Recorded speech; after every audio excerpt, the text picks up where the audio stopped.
Hey guys, how are you doing? Hope you are doing great and welcome back to lesson 24 of 504 absolutely essential words in English with us, learn and enjoy.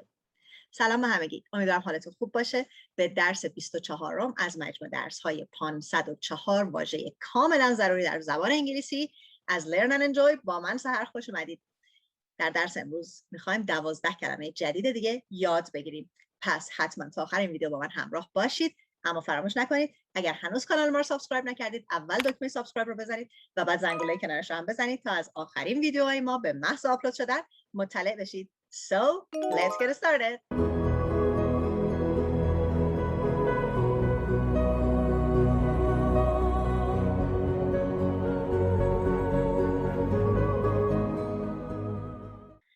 Word number 1. Fierce.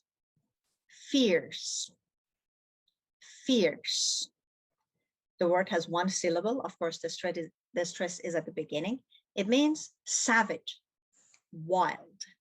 معنی کلمه fierce به معنی وحشی یا خشن هست. wild یعنی وحشی. savage هم یعنی وحشی. ولی اینجا منظور از حالا وحشی مطلق از منظور هم خشونت و وحشیگری بیشتر میتونیم در نظر بگیریم. Let's take a look at the examples. Example A. Barry was so fiercely angry that he thrust his hand through the glass. Barry was so fiercely angry that he thrust his hand through the glass. خب کلمه thrust رو داشتیم به معنی کوبیدن یا با فشار فرو بردن یا داخل چیزی شدن هست. Fiercely در این جمله به شکل قید به کار رفته. میبینید که الوای گرفته. So it means Barry was so fiercely angry.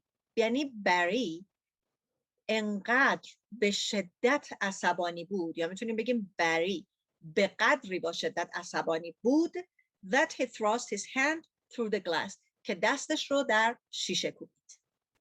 Example B. One must take appropriate precautions when approaching fierce dogs. خب کلمه appropriate رو داشتیم قبلا. مناسب، precautions احتیاط، approach به معنی نزدیک شدن، get closer بود. خب اینجا one ضمیر هست به شخص برمیگرده. One means a person, somebody. یعنی شخص یا فرد هنگام نزدیک شدن به سگ‌های خشن باید احتیاط مناسب رو به کار بگیره یا اقدامات احتیاطی مناسب رو به کار بگیره یا رعایت کنه. Example C. He took one look at his fierce opponent and ran. خب opponent به معنی حریف یا رقیب هست یا دشمن. یعنی او نگاهی به رقیب عصبانیش انداخت و دوید. Word number 2. Detest. Detest. Detest. Detest is a verb in which stress is on the second syllable. As you see, the stress is on T. Detest means dislike very much or hate.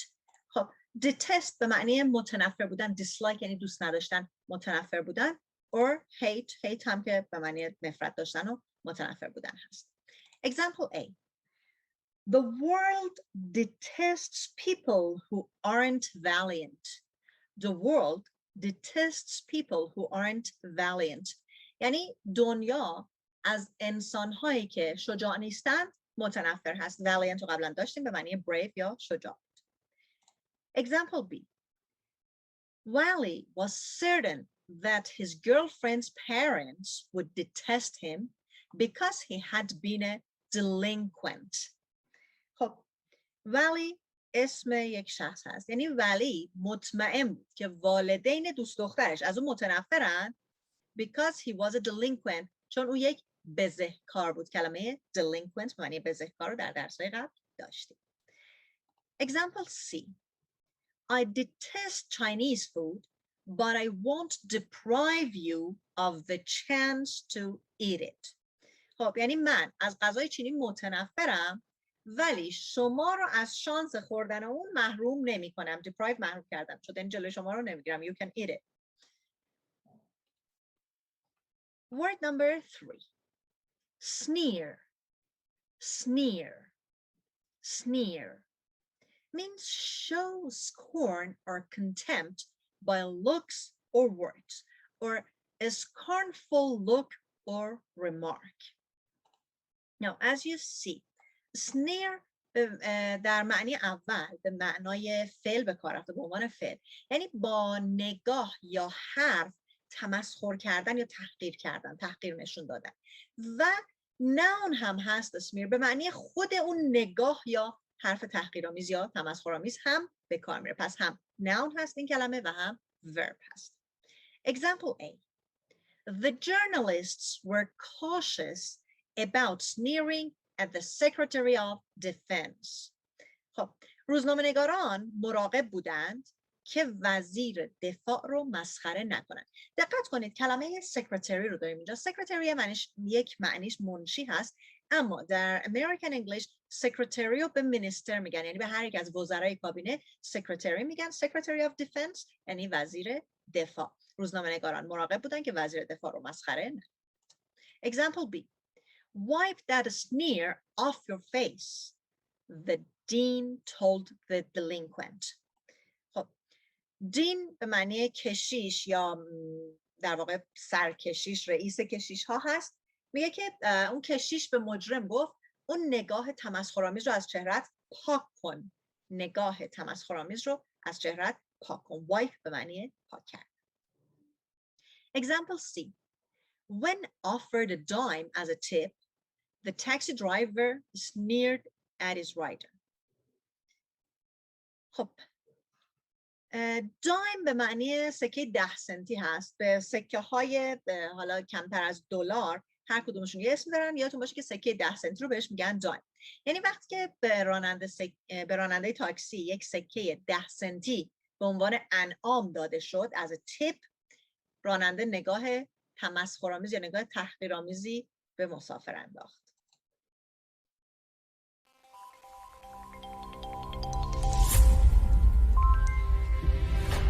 Word number 4. Scowl. Scowl. Scowl means look angry by lowering the eyebrows or frown. خب، scowl همونطور که میبینید یک فعل هست، یعنی با پایین آوردن ابرو. lowering یعنی پایین انداختن. با پایین آوردن ابرو عصبانی به نظر رسیدن، یا همون frown به معنی اخم کردن هست. frown. Example A. Laverne scowled at her mother when she was prohibited from going out. خب، Laverne اسم دختره، یعنی Laverne به مادرش اخم کرد وقتی که اون رو از بیرون رفتن منع کرد، یعنی وقتی مادرش بهش اجازه نداد که بره بیرون. Example B. I dread seeing my father scowl when he gets my report card.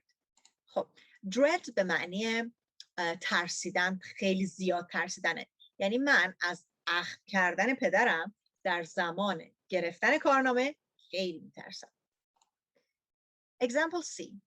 Because of defect in her vision, it always appeared that Polly was scowling. خب، defect به معنی نقص میشد. vision یعنی حالا بینایی یا ظاهر هم میتونیم بگیم.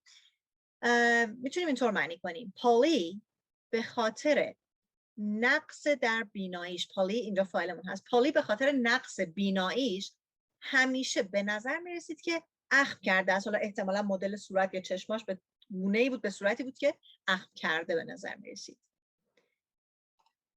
Word number 5. Encourage. Encourage. Encourage.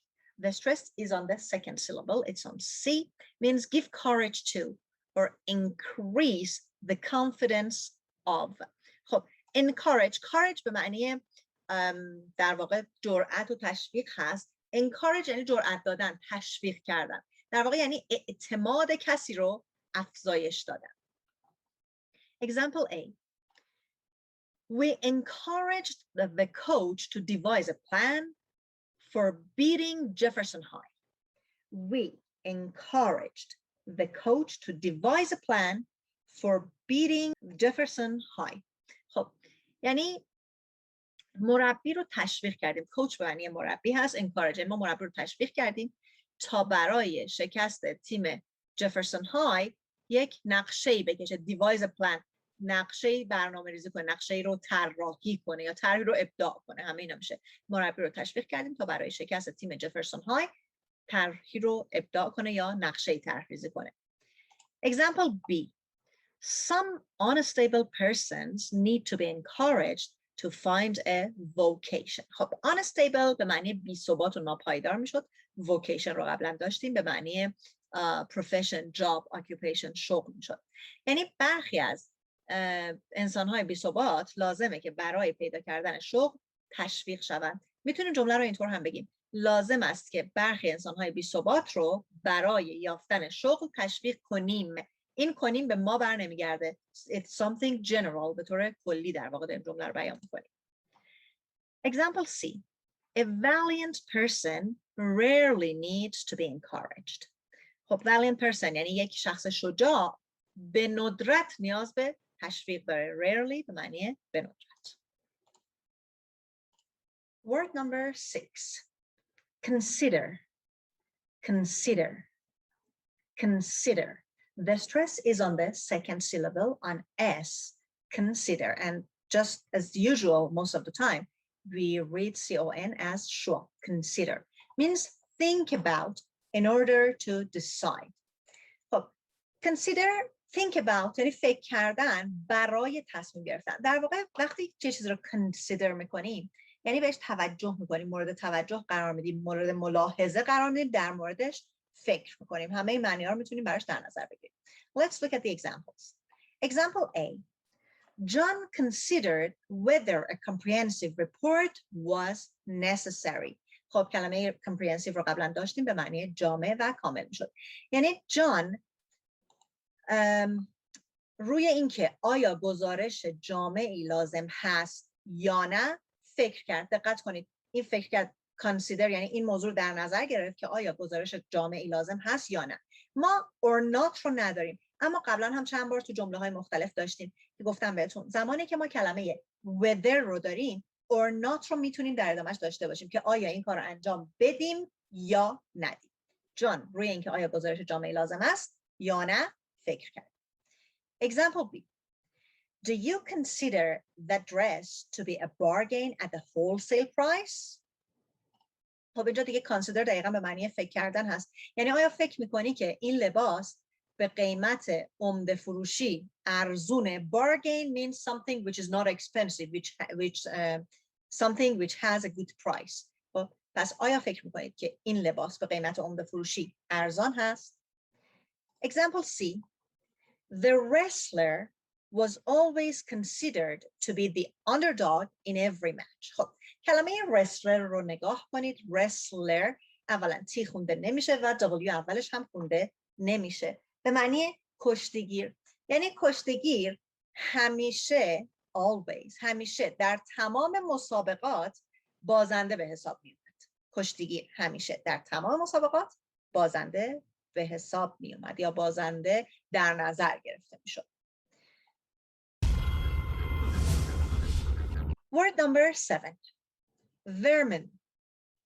Vermin. Vermin. The stress is at the beginning. Small animals that are troublesome or destructive. Fleas, bedbugs, lice, rats, and mice are vermins. خب vermin یک noun هست به حیوانات کوچکی که معمولا مزاحم یا مخربن گفته میشن. مثال هایی که براش داریم کک، ساس، شپش، موش صحرایی و این جور حیوانات رو بهشون میگیم حیوانات موذی.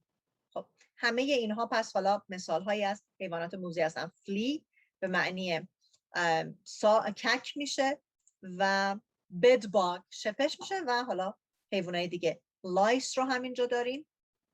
لایس به معنی شپش. bedbug میشه ساس. Now, example A. We should try to eliminate all vermin from our house. یعنی ما باید سعی کنیم که همه موجودات موذی رو از خونمون حذف کنیم یا ریشه کن کنیم. باید تلاش کنیم تا حیوانات موذی رو از خونه ریشه کن کنیم یا برداریم. eliminate یعنی حذف کردن، از بین بردن هم میتونیم بگیم. Example B. Some reptiles eat vermin as their food. خب برخی از خزنده ها حشرات موذی رو به عنوان غذا میخورند. Example C. Although vermin are not always visible, they probably inhabit every house in the city.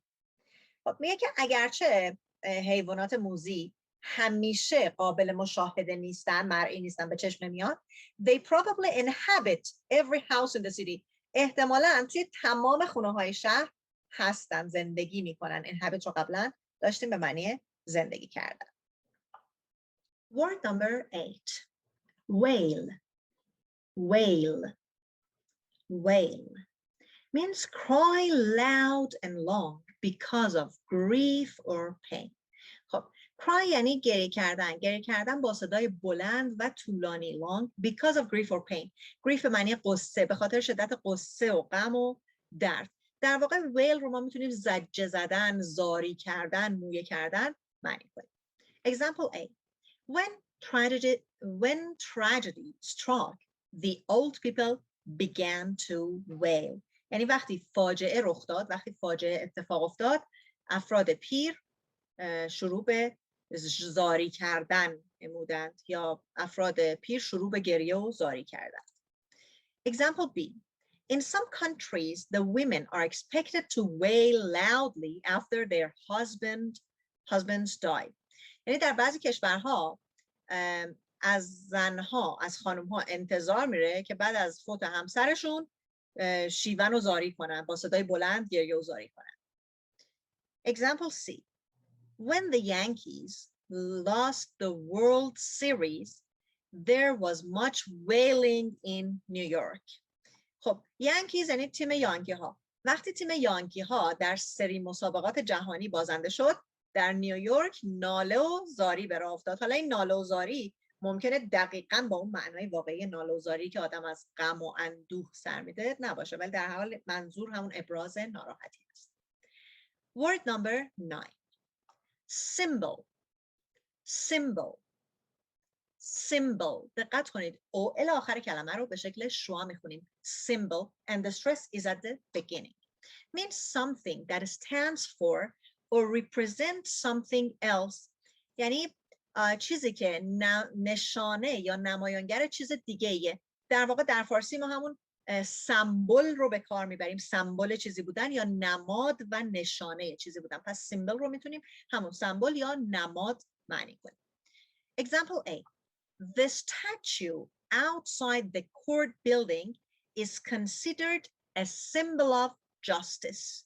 خب یعنی مجسمه بیرون ساختمان دادگاه، به court building، مجسمه بیرون ساختمان دادگاه به عنوان نماد عدالت در نظر گرفته می شود. It is considered as a symbol of justice. Example B. Symbols for God are prohibited in their religion. یعنی در مذهب آنها in their religion، در مذهب آنها نمادهای خداوند ممنوع هست. خب دوستان، من ترجمه‌ای که از این کتاب 504 دارم، در اون ترجمه یا در اون نسخه نوشته در مذهب یهود in Jewish religion، اما در نسخه که برای شما در واقع ورژن ششم هست، ادیشن ششم، اینجا گفته their religion. پس باز نگید چرا مذهب رو سانسور کرد. گفتم بهتون قبلا در بعضی کتاب ها، حالا به خاطر اینکه خیلی چه میگن جنجال برانگیز نباشه، ممکنه کلمه هایی حذف بشه یا به صورت دیگه ای نوشته بشه. Example C. An olive branch is a symbol of peace. خب این نمادی که من خیلی دوستش دارم. Olive branch. branch یعنی شاخه. یعنی یک شاخه زیتون نماد صلح هست. بریم با هم سراغ کلمه شماره 10.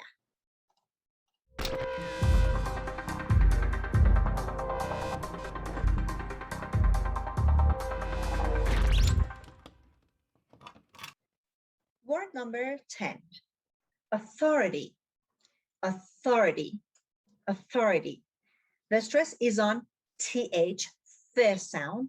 Authority means the right to command or enforce obedience. Power delegated to another. an author or volume that may be appealed to in support of an action or belief. خب authority معنی اولیش یعنی قدرت، کسی که قدرت و نفوذ و اختیار داره. اما بر اساس این معنی هایی که اینجا داریم، definitionی که اینجا داریم، the right to command or enforce obedience یعنی حق تحکم، حق دستور دادن یا اعمال قدرت. The other meaning, power delegated to another. قدرتی که به دیگری واگذار میشه. و معنی سوم an author or volume یعنی مؤلف یا کتابی، نسخه از یک کتاب that may be appealed to in support of an action or belief که در تایید یک عمل یا باوری به اون استناد بشه. پس معنی های مختلف میتونیم برای این کلمه authority در نظر بگیریم، اما مهمترین و پرکاربردترین معنیش به معنی همون اقتدار یا قدرت هست. Now let's see the examples. Example A. No one should have the authority to dictate our career choice. خب یعنی هیچ کس نباید این قدرت رو داشته باشه یا میتونیم بگیم که no one should have the authority. هیچ کس حق نداره یا هیچ کس نباید این حق رو داشته باشه، این قدرت رو داشته باشه که به ما شغلمون رو تحمیل کنه. dictate، dictator از همین کلمه dictate میاد. dictate یعنی تحمیل کردن. پس اینطور میگیم هیچ کس حق ندارد انتخاب شغل رو به ما تحمیل کنه. Example B. Today a monarch does not have the authority he once enjoyed. خب monarch به معنی king، پادشاه هست. یعنی امروزه یک پادشاه اقتداری رو که زمانی از اون برخوردار بود نداره. ما فعل enjoy رو داریم ولی اینجا enjoy رو لذت بردن معنی نمی‌کنیم. در واقع هر کس قدرت داشته باشه یه جورایی شاید از قدرتش لذت ببره و به این دلیل اینجا از این فعل استفاده شده. ولی ما اینطور معنی کردیم امروزه پادشاه اقتداری رو که زمانی از اون برخوردار بود نداره. Example C. The Supreme Court is entrusted with the authority to interpret the Constitution. خب اینا چند تا کلمه داریم. اولا supreme به معنی عالی هست. Supreme Court به معنی دادگاه دیوان عالی یا همون دیوان عالی. Constitution که در آخر اومده. Constitution به معنی قانون اساسی هست. معنی جمله اینطور هست: مسئولیت تفسیر قانون اساسی به عهده دیوان عالی است. مسئولیت تفسیر قانون اساسی بر عهده دیوان عالی است. Word number 11. Neutral. Neutral. Neutral. The stress is at the beginning. Means on neither side of a quarrel or war. یعنی در هیچ طرفی از بحث یا جنگ نبودن. در واقع neutral به معنی بی‌طرف یا خنثی هست. Example A. It is logical to remain neutral in a violent argument between spouses. خب violent یعنی خشن، خشونت‌آمیز. spouse به معنی همسر میشد. یعنی منطقی است که در مشاجره شدید بین زن و شوهر بی‌طرف بمونیم یا بین زن و شوهرها بی‌طرف بمونیم. Example B. In Switzerland was a neutral country in World War II. Switzerland was a neutral country in World War II. یعنی کشور سوئیس در جنگ جهانی دوم کشور بی‌طرفی بود. Example C. Adolf did not reject the idea but remained neutral about it. خب Adolf اسم یک شخص هست. یعنی آدولف پیشنهاد رو رد نکرد. did not reject the idea. اون ایده رو رد نکرد ولی نسبت به اون بی‌طرف موند. یعنی هیچ طرفی هم نگرفت، نظر خاصی هم نداد. Word number 12. Trifle. Trifle. Trifle means a small amount, little bit, something of little value. خب trifle هر چی که به کوچیک و کم مربوط میشه یعنی مقدار کم، کمی یا چیز کم ارزش یا حالا بی ارزش نگیم، همون چیز کم ارزش میتونیم بگیم. Example A. I ate a trifle for dinner rather than a vast meal. خب میگه من به جای یک شام مفصل، vast به معنی گسترده و وسیع هست، اینجا مفصل معنی میکنیم. rather than یعنی instead of به جای من به جای یک شام مفصل یک مقدار جزئی خوردم یا غذای مختصری خوردم. به جای شام مفصل غذای مختصری خوردم. Example B. Walter spends only a trifle of his time in studying French. یعنی والتر تنها زمان خیلی کمی از وقتش رو صرف خوندن فرانسه میکنه یا مطالعه فرانسوی میکنه. And the last example. At our meetings, Alex always raises trifling objections to any new plan. خب فاعل جمله‌مون الکس هست. یعنی الکس در جلسات ما در مورد هر طرح جدیدی مخالفت کمی رو ابراز میکرد. یه مخالفت جزئی رو ابراز میکرد. خب این هم از 12 کلمه درس امروز. بریم با هم سراغ words in use و ببینیم که این کلمات چطور در متن به کار رفتن.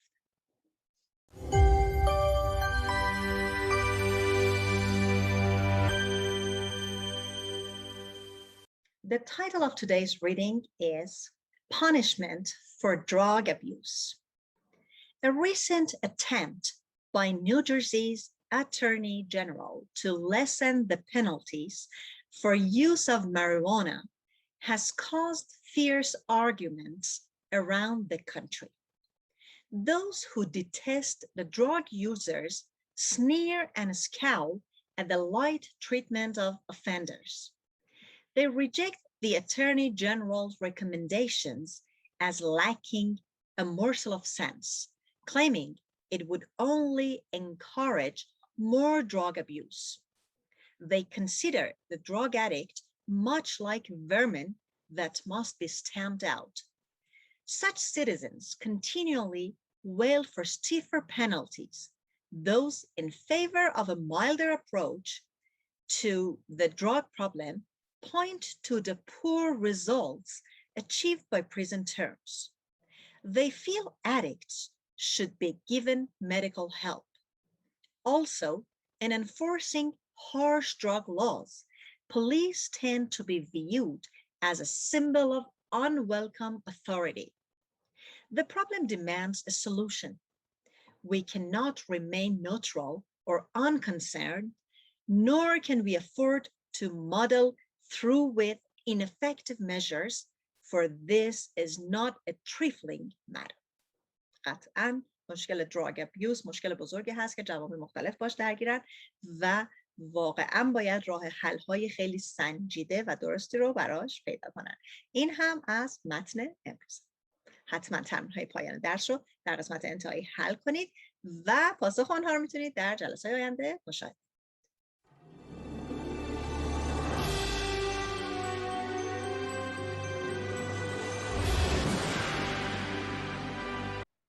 خب دوستان عزیز، به پایان درس 24م از مجموع درس‌های 504 واژه کاملا ضروری در زبان انگلیسی رسیدیم. امیدوارم از درس امروز استفاده کرده باشید. فراموش نکنید حتما متن پایان درس رو چندین و چند بار گوش کنید و برای خودتون با صدای بلند بخونید. میتونید خودتون اول ترجمه کنید و بعد ترجمه اون رو با اون چیزی که ما براتون در دسکریپشن پایین ویدیو گذاشتیم مقایسه کنید و همچنین تمرین‌ها رو هم یادتون نره که حل کنید و پاسخ اونها رو میتونید در ابتدای جلسه بعد مشاهده کنید.